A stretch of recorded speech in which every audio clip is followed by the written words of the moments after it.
सुदर्शन चक्र दुनिया का सबसे शक्तिशाली शस्त्र, जिसने दुनिया से काफी सारी बुराइयां मिटाई और पापियों का नाश किया। महाभारत काल में चाहे समय को रोकना हो या शिशुपाल का वध करना हो, इस चक्र ने भगवान श्री कृष्ण का खूब साथ दिया। लेकिन एक दिन अचानक ये चक्र गायब हो गया और तब से यही सवाल था कि आखिर ये चक्र गया कहाँ। दोस्तों, आज हम आपको बताएंगे कि कैसे इतना शक्तिशाली चक्र कहाँ गायब हो गया।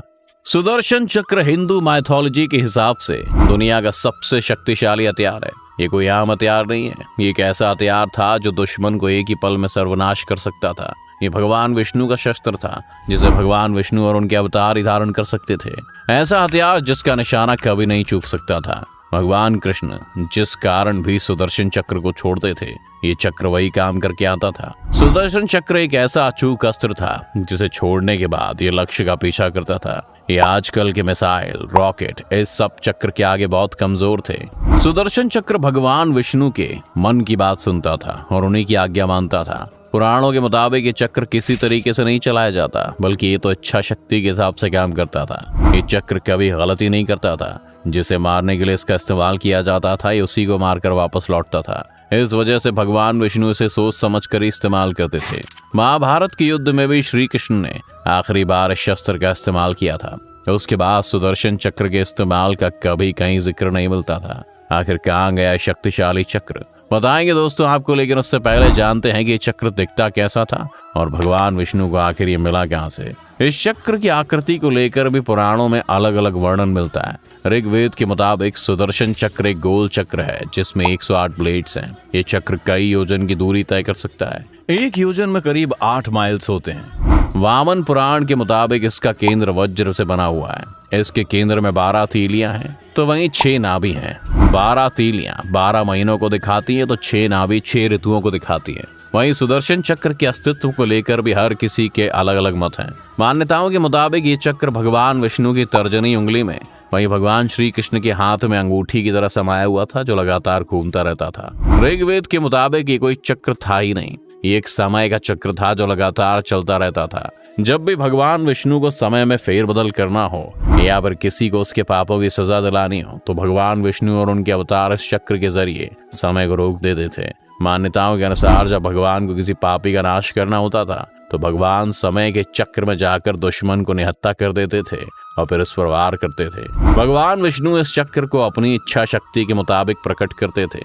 वहीं भगवान कृष्ण ने सुदर्शन चक्र के जरिए महाभारत काल में बहुत से दुश्मनों का सर्वनाश किया था, और वहीं भगवान ने इस समय चक्र के रूप में भी इस्तेमाल किया, इसीलिए इसे समय चक्र कहा गया था। इस चक्र के जरिए श्री कृष्ण समय को रोक कर रख सकते थे, समय के पीछे जा सकते थे, समय के आगे भी जा सकते थे। इस समय चक्र का इस्तेमाल श्री कृष्ण ने महाभारत में जयद्रथ के वध के लिए किया था। दरअसल जब अर्जुन के पुत्र अभिमन्यु को चक्रव्यूह में फंसाकर जयद्रथ ने अभिमन्यु की हत्या कर दी थी, तब अर्जुन ने अपने बेटे की हत्या का बदला लेने के लिए प्रतिज्ञा की थी कि वो अगले दिन सूर्यास्त होने के पहले ही जयद्रथ की हत्या कर देगा, वरना वो खुद को जलाकर खत्म कर लेगा।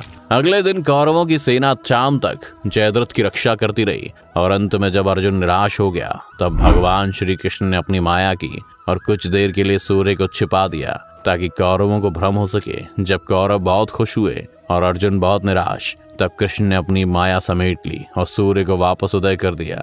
ये देखकर जयद्रथ घबरा गया और उसे अपनी मौत सामने दिखने लगी। तब अर्जुन ने अपने बेटे की मौत का बदला जयद्रथ को मारते हुए लिया। उस समय श्री कृष्ण ने सुदर्शन चक्र के जरिए समय को कुछ पल के लिए रोक दिया था और कौरवों को भ्रमित कर दिया था। इसके अलावा जब अर्जुन युद्ध से घबराए हुए थे और वो युद्ध में भाग नहीं लेना चाहते थे और दुखी थे, तब उनको उनके कर्तव्य का ज्ञान कराने के लिए श्री कृष्ण ने उन्हें गीता का उपदेश दिया था। उस समय भी श्री कृष्ण ने अर्जुन को गीता का ज्ञान देते हुए समय को सुदर्शन चक्र की सहायता से रोक दिया था और अर्जुन को ये ज्ञान दिया था।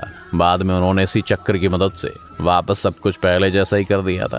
दोस्तों, इन्हीं सब बातों को लेकर लोगों के अलग अलग मत हैं। कुछ का कहना था कि ये चक्र भौतिक हथियार था ही नहीं, ये तो बस भगवान विष्णु की इच्छा शक्ति से पैदा होता था और भगवान विष्णु इसे जिस तरह से चाहे इस्तेमाल कर सकते हैं। ये भगवान विष्णु की इच्छा शक्ति से पैदा होने के बाद हवा और आग के संयोग से अपना काम करता था। वहीं कुछ लोगों का मानना था कि सुदर्शन चक्र एक भौतिक हथियार था जो भगवान विष्णु और उनके अवतारों को ही मिलता था और सिर्फ वही से चलाने की विधि जानते थे। पौराणिक कथाओं के मुताबिक सुदर्शन चक्र की उत्पत्ति को लेकर अलग अलग कथाएं जुड़ी हुई थी।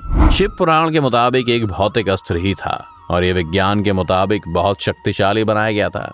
इस चक्र की उत्पत्ति के लिए कई सारी कथाएं फेमस हैं, पर सबसे ज्यादा प्रचलित ये कथा है कि चक्र भगवान शिव ने भगवान विष्णु को दिया था। दरअसल एक बार राक्षसों ने देवताओं का जीना दुश्वार कर दिया था। वो हर जगह लोगों को परेशान करते रहते थे और देवता ऐसी बात से दुखी थे।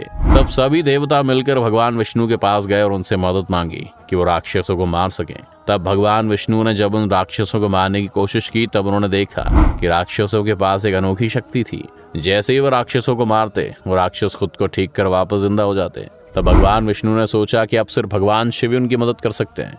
जब भगवान विष्णु भगवान शिव की शरण में गए, लेकिन उस समय भगवान शिव साधना कर रहे थे, तब भगवान विष्णु ने उनकी साधना को भंग न करके उनकी तपस्या करने का सोचा कि कभी न कभी तो उनकी आवाज भगवान शिव तक पहुंचेगी। कई साल तक भगवान विष्णु भगवान शिव की तपस्या करते रहे। जब भगवान विष्णु भगवान शिव की उपासना कर रहे थे, तब वो रोज भगवान शिव को 1000 कमल के फूल चढ़ाते थे। उनकी भक्ति को देखते हुए एक बार भगवान शिव ने विष्णु जी की परीक्षा लेने की सोची।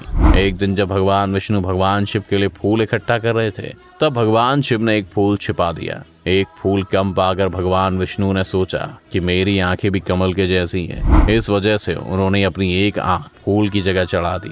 ये देखकर भगवान शिव बहुत खुश हुए और उन्होंने भगवान विष्णु को सुदर्शन चक्र दिया, जो एक ही पल में किसी भी दुश्मन का सर्वनाश कर सकता था। तब से ही भगवान विष्णु के पास ये चक्र मौजूद था। सुदर्शन चक्र 2 चक्रों से मिलकर बना था, जो लगातार अलग अलग दिशाओं में घूमते रहते हैं। शिव पुराण के मुताबिक इसमें 108 नहीं बल्कि 10 लाख ब्लेड्स हैं। पौराणिक कथाओं के मुताबिक यही कथा सबसे ज्यादा प्रचलित थी। वैसे दोस्तों, इस चक्र को लेकर और भी कथाएं हैं। पुराणों के मुताबिक ये चक्र विश्वकर्मा ने बनाया था। सूरज के तेज से विश्वकर्मा ने 3 चीजों को बनाया था, जिनमें सुदर्शन चक्र, पुष्पक विमान और त्रिशूल शामिल था। वाल्मीकि रामायण में वर्णन है कि भगवान विष्णु ने चक्रवन नाम के पहाड़ पर हायग्रीव नाम के राक्षस को मार दिया था और उससे विश्वकर्मा द्वारा बनाए गए चक्र को छीन लिया, ताकि इसका कोई गलत इस्तेमाल ना कर सके।